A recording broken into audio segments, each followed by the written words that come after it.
Hi, I'm Inga Chen, Senior Product Manager at Spotify, leading the personalization of the Spotify homepage. I'm also the chapter lead of Women in Product New York City. Welcome to the Drive Your Personal Roadmap stage. Before we get started, I want to take a moment and thank our sponsors whose support makes this event possible. Now, before I talk about the next talk, I wanted to share a bit about the New York chapter. So, the New York City chapter is over 2,000 members strong, and we were actually the first chapter outside of the Bay Area to be started back in 2017. So, chime in the chat if there are fellow New Yorkers here right now. And if you're not from New York, tell us where you're joining from. During the presentations, be sure to drop your favorite speaker quote in the chat, take screenshots, or share on social. Let the world know what you're learning. So during the session, Finding Champions, we have three wonderful speakers. First on stage, we have Emma Townley-Smith, Senior Product Manager at Livongo Health. From pre-seed to Fortune 50, Emma has led small, early-stage teams through product definition, development, and launch. As an early PM at Livongo Health, she built out the chronic condition management platform's machine learning and behavior change capabilities, prominently featured in its IPO and recent merger with Teladoc, the largest digital health deal in history. Today, she leads a team of PMs focused on Livongo's flagship diabetes product. Prior to Livongo, she built digital health chops on the product team at Omada Health, developed new consumer products at the Capital One Innovation Lab, and majored in product design at Stanford University. In 2017, Emma co-founded Path to Product, a Medium publication focused on the on-the-job insights for early and mid-career product managers. The Path to Product community has grown organically to over 30,000 followers. Emma Townley-Smith will share their expertise with you during our next presentation, 0 to 30K, Building Career by Building Community. Please join me in giving me a warm welcome to Emma Townley-Smith to our stage. Women in product, I think I may have misled you. 0 to 30,000 sounds like a growth hacking talk, but I don't have any social media tips or cool customer acquisition strategies. The best growth talk I can offer is personal growth. Today, I want to share 3 lessons that made me a better product manager and in the process helped me build an organic community of 30,000 product readers and writers. Let's start at the beginning. My PM career didn't exactly take off on day one. I still remember one of the first interviews that I did with Yahoo. I had booked this phone booth in the Stanford library, and I got in there right as the interviewer was calling my cell phone, and I realized that someone had taken out all the furniture. But I needed to take notes for this PM case question, so I got down on my knees and hunched over on my laptop on the floor and tried not to make eye contact with the people who were looking at me through the glass. Bringing me to my knees is probably a pretty good metaphor for how the interview went. My background was in design, and I just wasn't technical enough to pass Yahoo's pseudo-coding questions. I didn't even get a phone interview for Google or Microsoft or any of the other traditional APM programs. I was getting this clear signal: you are not a fit. But that didn't make sense to me. The product managers that I knew weren't coding. They were making decisions or creating business cases or maybe sketching a wireframe. I kept browsing LinkedIn profiles and I started to see a pattern. Some companies had very technical product managers and others didn't. Maybe there wasn't something wrong with me, but something wrong with the opportunities that I was looking for. Instead of diving into coding challenge problems and trying to fix my interview experience, I refocused on what I can bring to the table. I am a product manager, focused on design, storytelling, and writing. I may not be a software engineer, but I'm pretty good at communicating. As soon as I made that mental shift, I had different questions for recruiters and companies. I was able to identify teams who really valued my soft skills and left that year of school with multiple job offers. That was my first lesson and what led me to start the Medium publication that made this talk possible. Lean into your strengths. Product management is a flexible discipline, and if you're adding outsized business value, it doesn't matter what your degree was in. My second lesson came to me a little more directly in the form of advice from my first manager. We were having an afternoon of these long, undirected meetings that just weren't converging on decisions, and he pulled me aside and he said, "It's your job to have a stance on what we should do next and why. It's okay for that stance to evolve with feedback from other people, but you should be bringing that strong, straw man point of view to the table that helps people engage." It was helpful day-to-day advice, but it was also the core insight that made Path to Product, our Medium publication, different. We didn't want to publish the same recycled articles about how to be a good PM. When you talk at that level of abstraction, you get a lot of uncontroversial but also unhelpful advice. Yes, PMs should work well with engineers and designers, they should be transparent with their teams, they should care about key metrics. But you knew that before you became a product manager. The real insights come out when there's nuance or when the textbook advice breaks down. Was there a time when it was actually better not to be transparent with your team to keep motivation high before a critical deadline? Was there a time when a metrics focus actually hurt your team and you needed to turn to user research to get more insight? By focusing on those crisp learning moments, Path to Product started to pick up an audience that really wanted to share, debate, and learn. Other product managers started to proactively send us their writing, and we created this great two-way feedback channel. We would share our experiences, and then we would help others share their experiences by editing and promoting their writing. With every article we reviewed, we learned from each other. And with every article we published, we started to build credibility and an audience. And that virtuous cycle became a community, and that community tipped us into blog market fit. For our readers and writers, they not only had the opportunity to learn about product management, they got to refine their voices as PMs and create articles that really captured their unique point of view. So I have to thank my manager, Charles, for lesson number 2. Take a stance. Even if you're wrong, putting your ideas to paper helps you and your peers have an opportunity to challenge the way that you think about problems. And that dialogue with your community is a gift that will help you grow.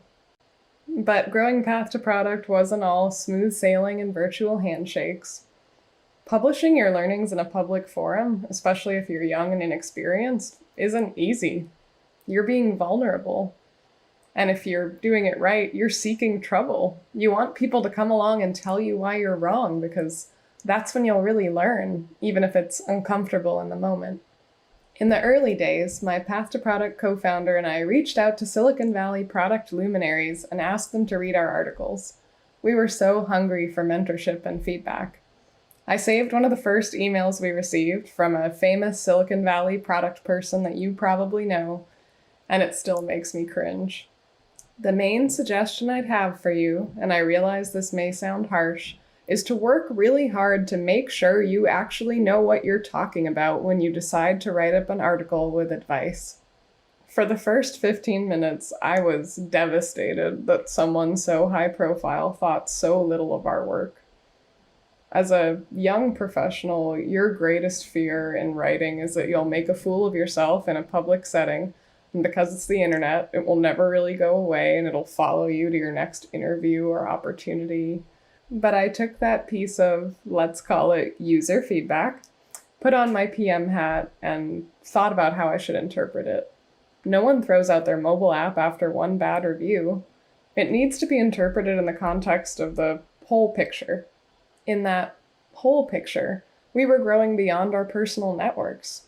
PMs were reaching out to us to let us know how much our stories resonated with them. We ended up oversubscribed for our first attempt to create in-person gatherings because early career PMs really wanted to have the kind of conversations that we were publishing. We decided that famous PMs who were decades away from their tactical days probably weren't our target audience, and we doubled down on building a community of early career PMs who wanted to humbly learn from each other. About 29,000 followers later, it seems like that was the right decision. Fighting through the feedback, good and bad, we learned because we made ourselves vulnerable, and that was the hardest lesson, but also the most important. If we weren't putting ourselves out there and exposing ourselves to critique, We wouldn't have had a community at all. From me and the Path to Product community, I hope you do 3 things this year. Lean into your strengths, share a point of view that invites conversation and debate, and be vulnerable with a community that can help you grow. Thank you. Thank you, Emma. Next up, please welcome Inga Herlihy, Product Lead, Online Grocery Delivery and Tipping at Walmart Labs. In 2019, she launched Walmart's new baby registry, which was highlighted by US CEO Mark Lohr at the Walmart annual shareholders meeting. Prior to Walmart, she led growth and product initiatives at Zumper and PadMapper. She's a San Francisco native who loves traveling, being active, and photography. Inga will share her expertise with you during our next presentation, the importance of expanding your network. Please welcome Inga to the stage. Hello, I'm Inga Herlihy, a product lead at Walmart, and I'm here to talk to you about the importance of expanding your network. Everything in life comes from and through other people. So if we want more and better future opportunities, we have to focus on making more connections and building deeper connections. As product managers, we'll be more successful if we have strong both internal and external networks. So, why should I be the one to talk to you about this?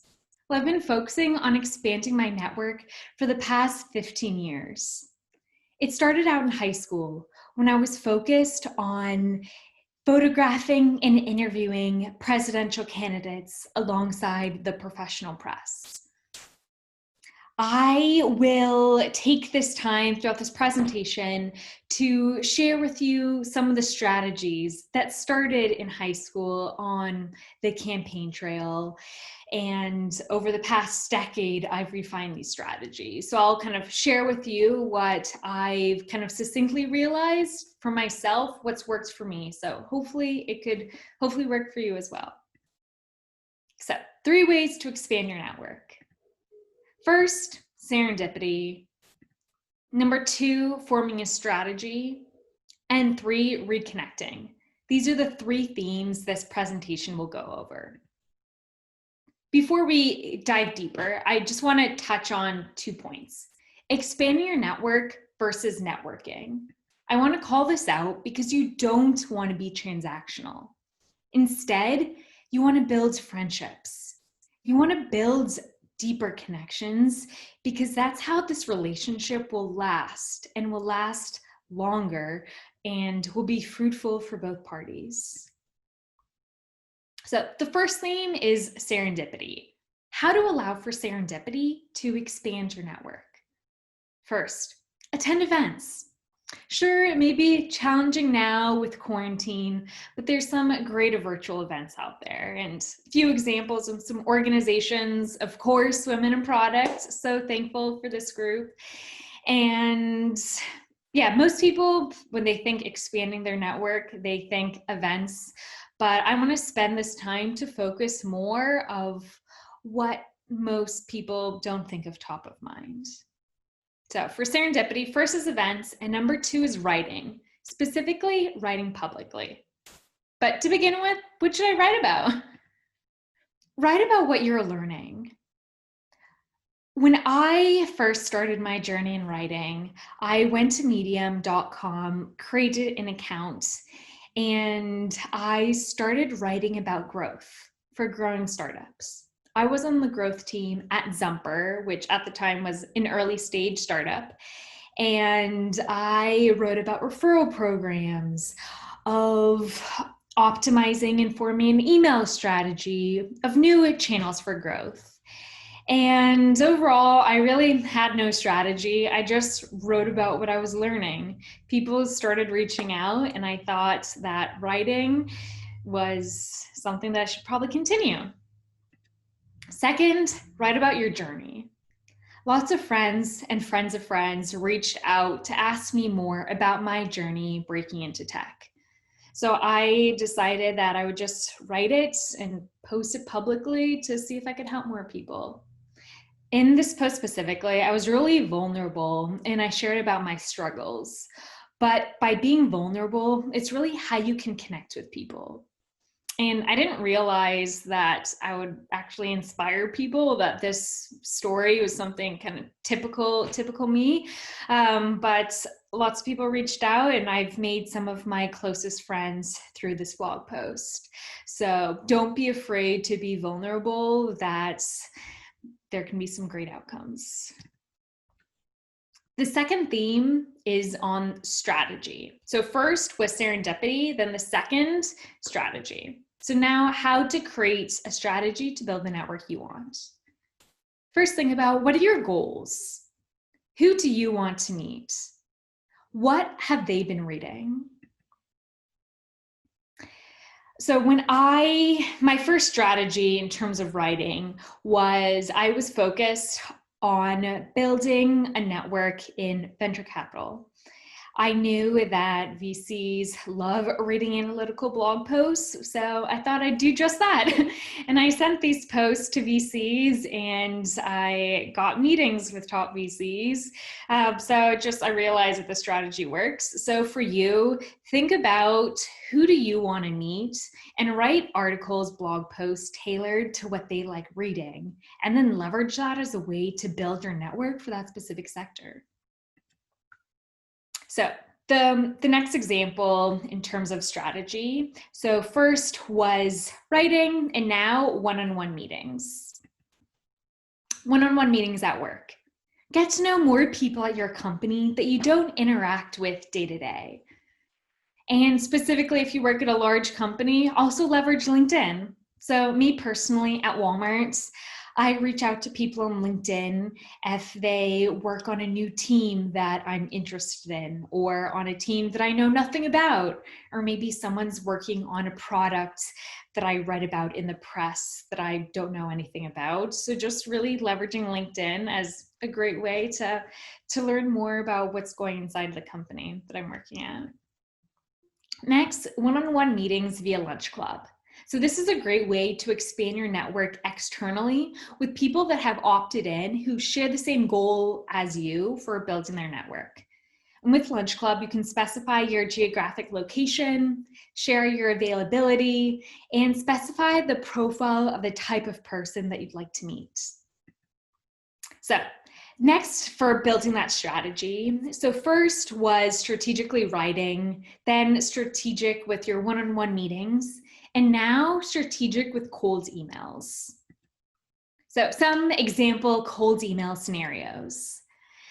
If you're new to an industry, if you're looking for a new job, or maybe you enjoyed reading an article and you just want to email the author to say thanks and just kind of say hello. So once you know why you want to send the cold email, who are you going to send that email to? It could be the hiring manager, or if they don't respond, someone in leadership who could influence the hiring manager, someone that went to the same school as you, someone at a previous company that you worked at, or if none of the above work, be creative. Think outside the box.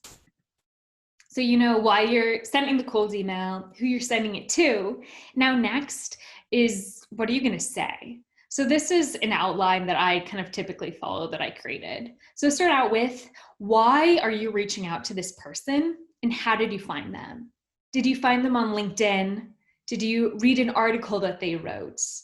Or did you read an article that they were quoted in? Next, why should this person respond?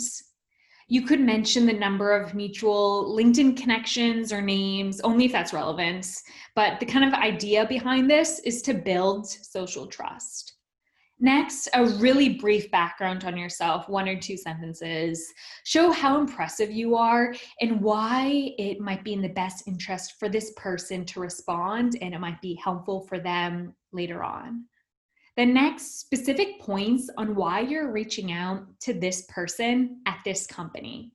Show that this is not an email that you're copy and pasting to lots of people. This is an individual email to this person, and try and make this person feel special. And end with your ask.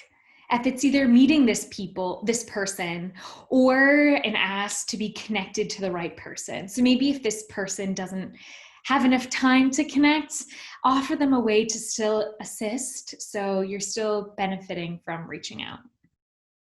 So the final theme is reconnecting. First, serendipity, strategy, then reconnecting. How to reconnect. In person and online. So now these in-person examples, luckily, they can also apply in the virtual world as well. In person, you can host an event, a social gathering, or you could invite someone to an event that you're attending. On the online side, social media, be the best judge of what social media platform makes most sense based on the dynamic with this person. The next example is offer to make an email introduction. It could be professional or social if you think this person would really value it. And another third example is to send an article. Maybe this article made you think of this person, or maybe you think this person would really enjoy this article. So to kind of recap the three themes, first, allow for serendipity via events or via writing. Next, create a strategy. Reflect on your goals, send cold emails. They're really not that bad. They're not scary. I love them. And third, lastly, reconnect. Can be both in person or online. So thank you so much. I'm at Inga Herlihy on Twitter. Feel free to reach out. Thank you. Thank you, Inga. Next up, please welcome Ngozi Ofoche, Product Manager at Capital One. Ngozi is a product manager, lawyer, entrepreneur, and founder of Black Women in Product, an intentional, safe space for Black women and femmes who work or are interested in working in a product-related role. An advocate for responsible technology, she transitioned from law to product to get technologists to think more broadly about the social impact of their innovation. Her current mission is to break down systemic barriers into product for Black women and other individuals excluded from the field because of their race, gender, sexual orientation, and/or other identities. Ngozi Ofoche will share her expertise with you during our next presentation, Creating Safe Spaces and Community. Hi, my name is Ngozi Ofoche, and I'm the founder of Black Women in Product. Thank you for joining me at my session at the 2020 Women in Product Conference, where we'll be discussing creating safe spaces and community to achieve equity in product management.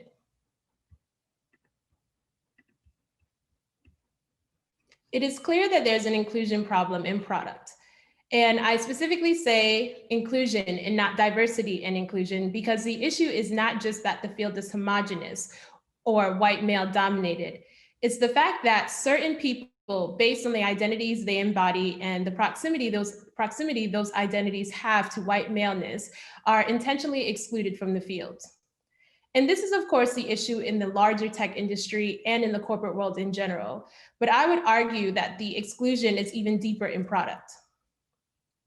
To tackle this issue, the organization hosting this conference, Women in Product, was founded to connect and celebrate women who work in product management and to provide equitable opportunities for all people to build their careers in product. Like all other gender diversity initiatives in the corporate and tech worlds, this mission has been successful at uplifting many women, but who does it leave out?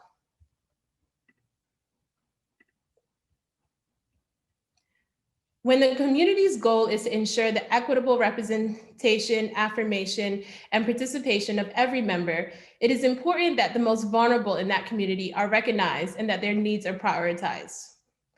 This can be done by allowing vulnerable classes of people within a community to create safe spaces where they can affirm one another and their individual and shared experiences and feel confident that they will not be exposed to discrimination, criticism, harassment, or any other emotional or physical harm. Allowing them to do this will eventually empower them to represent their interests and participate in the broader community. Without the recognition and sponsorship of safe spaces for the most vulnerable, a community can never be truly cohesive and achieve equity for all its members. Just a little bit more about me. I'm Nigerian American, born and raised in Baltimore, Maryland. I'm also a licensed attorney and MBA, and my career into tech jump-started after completing these two degrees as a digital strategy consultant with IBM. I decided to transition from consulting to product management, seeing it as a career path where I could leverage my legal background to build responsible digital products designed around the growing gray area between law, policy, and technology. My first product role was at Hana, a startup co-working brand and subsidiary of CBRE. I joined the company before they opened their first location and stayed through the opening of 3 more locations. I managed the platform used to run the core operations and member experience of the co-working spaces. Diving into product management at a small company, joining right before its launch, was a perfect crash course in my PM development. With my experience at the startup, I started searching for roles with a more established product team and with products where I could more directly apply my legal background.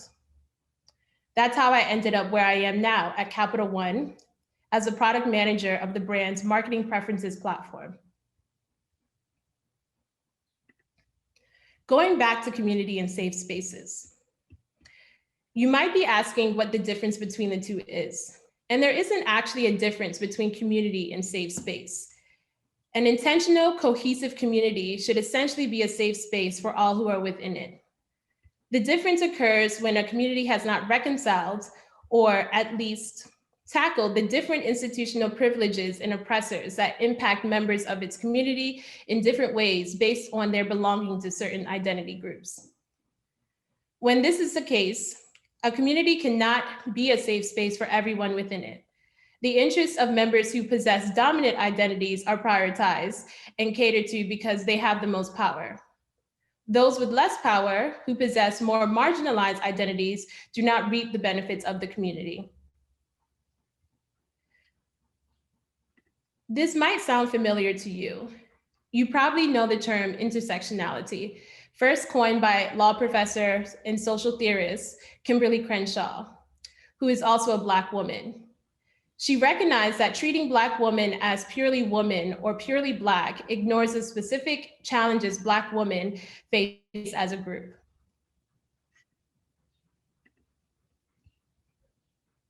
In my search for a product manager role, I started to notice and experience inherent inequities that make breaking into and growing a career in product harder. Obtaining a product role is not easy, but for a Black woman and anyone from a more marginalized community, it is even more difficult due to systemic barriers that inform the individual choices of gatekeepers into the product fields. Some examples of the systemic barriers. First, the case-based interview process, which is dictated by 3 main product management books that you've probably heard of and used by top tech firms and adopted by many startups. It self-selects candidates who have the resources to invest in preparing for these interviews, sometimes paying upwards of $2,500 for interview prep coaches. The second barrier is the false and long-held belief that the product management role requires a technical background, which is not at all required for any excellent product manager to learn their product, its market, and its customers' needs. The focus on the technical background disparately excludes individuals who are part of identity groups that are systemically underrepresented in software engineering and other technical roles. The third barrier, the lack of a clear path, is the lack of a clear path into product. This last barrier enables product gatekeepers in the form of recruiters, hiring managers, and interviewers to control whether certain individuals can obtain a product role and grow within the field. Unconscious and conscious biases drive the decisions these gatekeepers make because there is no clear rubric for what is required to be a good product manager.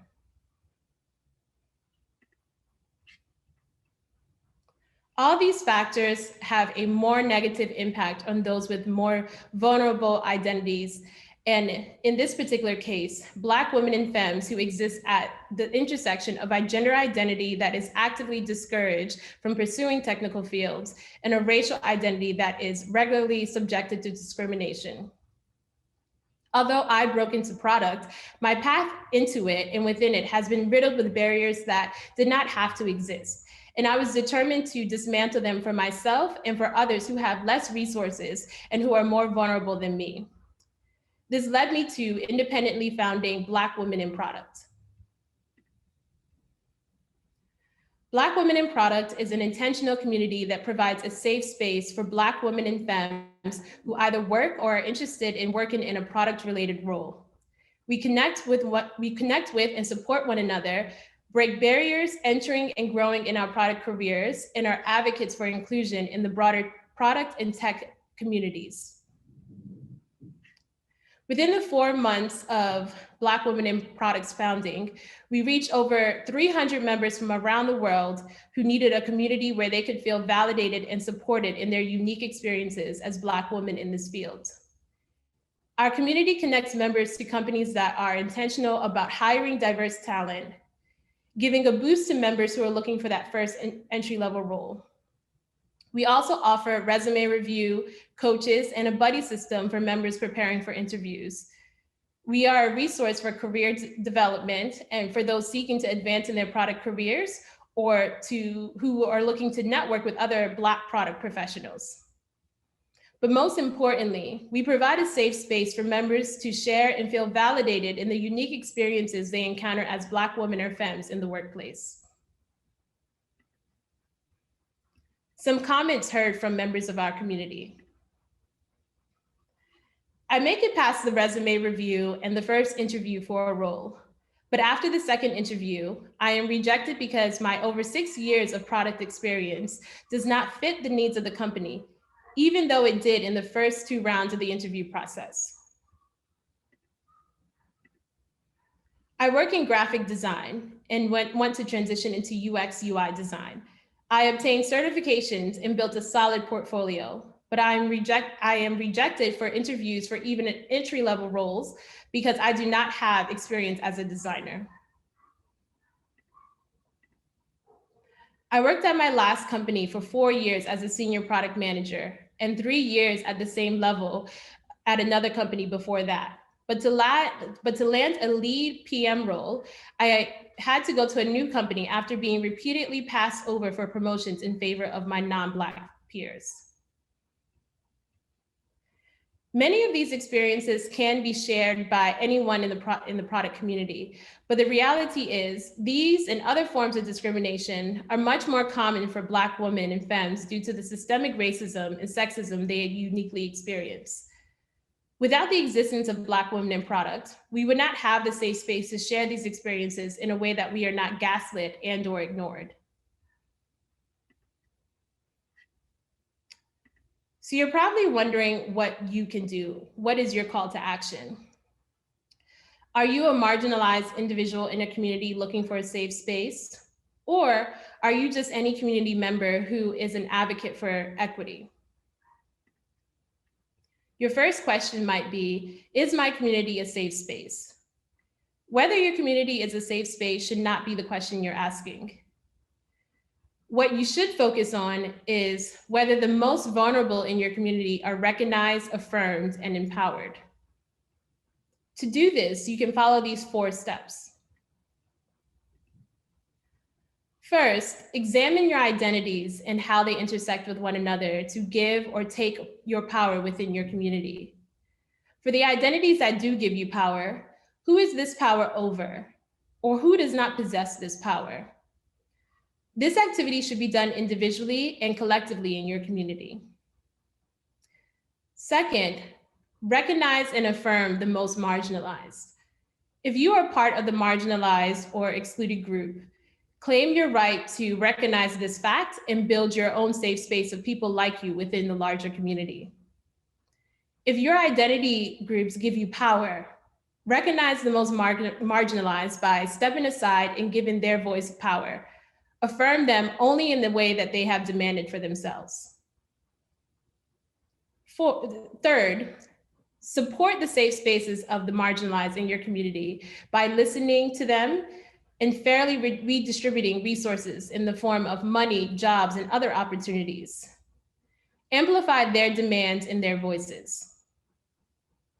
And fourth, dismantle the systems of oppression which create the inequity for the marginalized. Dismantling should be led by the marginalized, but the burden of dismantling should be shouldered by the most powerful in the community. Thank you for joining me at this session.